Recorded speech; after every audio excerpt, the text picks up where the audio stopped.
Of the situation.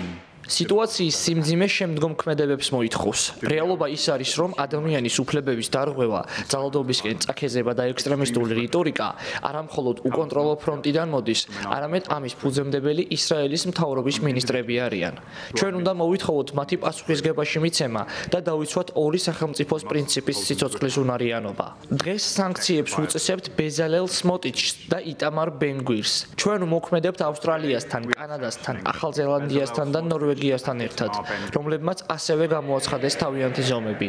ეს ორი მამაკაცი პასუხისმგებელია დასავლეთ სანაპიროზე დასახლებულ პალესტინელთა წინააღმდეგ ძალადობის წაქეზებაზე.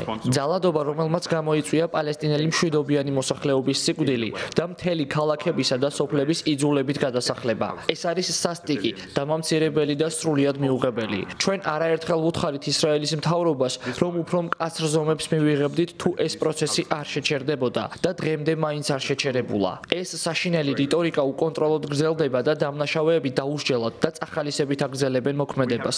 ამიტომ მოდით, ახლავე ვუთხრათ პალატას, რომ როდესაც რაღაცას ვამბობთ, ამას სერიოზულად ვამბობთ.